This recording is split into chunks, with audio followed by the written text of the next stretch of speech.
at the right price. One of the other fights featured at the America West Arena included Olympic gold medalist Oscar De La Hoya in his second pro fight, taking on Clifford Hicks. He wasn't tested that much as an amateur, mostly because he was more of a boxer, safety first kind of fighter until toward the end. He's throwing a lot of punches. Some are getting through, and that left hand lands right on the button. Hicks is seeing stars. Can he get it together? Are you okay? He says he wants to continue. I don't believe it'll last much longer. De La Hoya. Good body shots. Hicks is wobbly down from a right hand. The second time. 3, 4, 5. The count is 6. 7. The count is 8. Hicks will not get up. It's all over. Ladies and gentlemen, Oscar, the Golden Boy De La Hoya.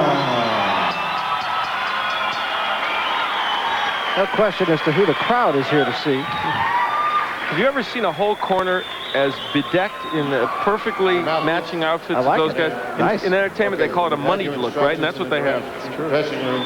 Want to repeat, we're working on voice commands. Good luck. So De La Hoya and Alexander, and the fashion statement now made. Paris Alexander looking the part of the confident fighter. Very, very articulate, intelligent guy who understands what he needs to do. He happens to be a behavioral therapist for senior citizens when he's not boxing. He loves boxing and says, I'm not going to just fall down for this guy. And if he comes after me quickly, he said, I will hit him with something. We'll see. So we'll see. He's not a guy, as you can tell by his record, who's apt to knock you out. Only 3 knockouts in his 15 wins. He's not a huge puncher. What he does have is durability, and they'd like to see a little bit of that, I guess. And he's a pest. And I mean that in a complimentary way. He made it difficult for Pena to hit him.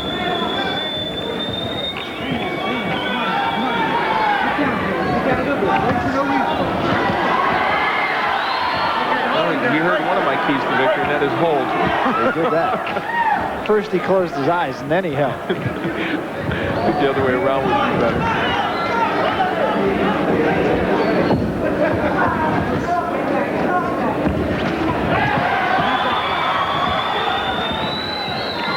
De La Hoya all business, just as he was as an amateur.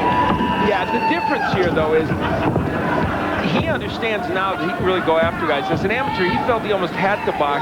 Also, he didn't want to burn out as an amateur. He saw what happened to guys like Clint Jackson in the old days and other boxers. They literally burnt out in their amateur career. He didn't want that to happen.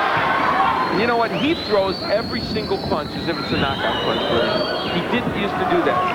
You know what he reminds me of in a certain way? And I guess I should say Jeremy Williams reminds me of him. Jeremy Williams, who became a pro and has done the exact same thing as De La Hoya. As an amateur, although certainly wasn't on the level of De La Hoya, he wasn't the slugger that he has become a pro. Double left hand. And down goes Alexander. Boy, that was pretty.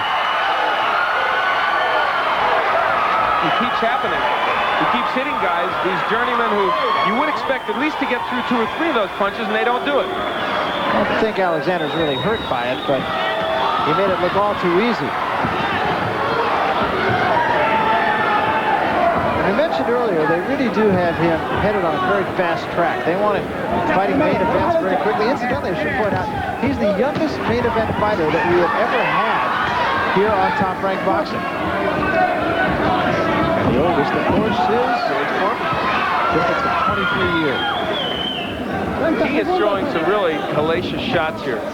Paris Alexander might make some history, though. He might get to the second round. No one's been able to do with De La Hoya yet.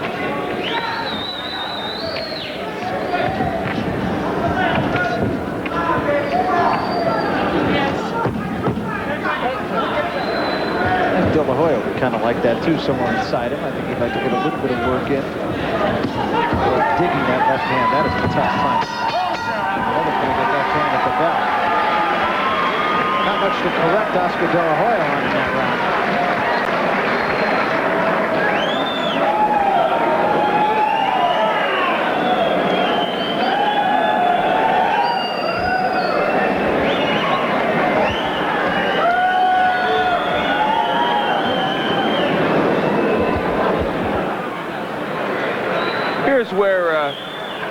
Paris Alexander went down. Well, that jab actually kind of got him. And there's a left hand. Not too much, really. He almost was more of a slip, and yet Alexander treated himself like it was a knockdown. He had been, oh, that right hand. I think the right hand might have been the one that actually stunned him. Yeah, that's what I think, too. Actually, I thought it started with a double left hand, but in fact, it was the right hand. Make sure you take your time and stick your foot in there first. Okay? Wait for the jab. Robert Alcazar, the trainer of Oscar De La Hoya. 39 of the 53 punches that De La Hoya threw last round were power shots. This gives you an indication that he is concentrating on throwing big shots to get his man out of it. Starts this round with 3 jabs, though. And of course, he has a tremendous jab.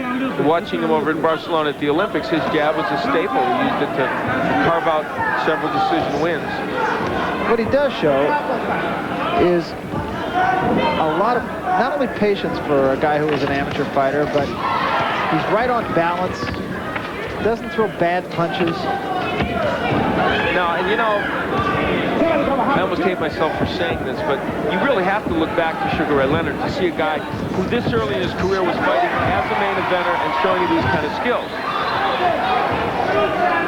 Because few boxers, except a guy that wins a gold medal and is highly marketable, will be in main events on television this quickly. They want to move him up to 10 rounds very quickly. In fact, they're talking about down goes Alexander again from the left hand. Boy, he is so strong. And I'm sure Paris, who, as I said, just didn't think this was going to happen to him, is sitting here thinking, man, this guy's stronger than I thought. Well, if you watch De La Hoya as an amateur, you would think that.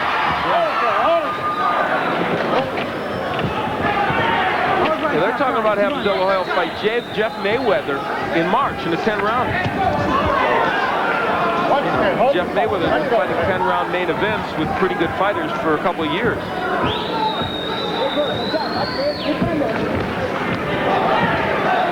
The way it's going, they may have to fight Roger Mayweather by April. That's true. It's a couple of weight divisions up. Right hand drops Alexander again. You know, the crowd's booing.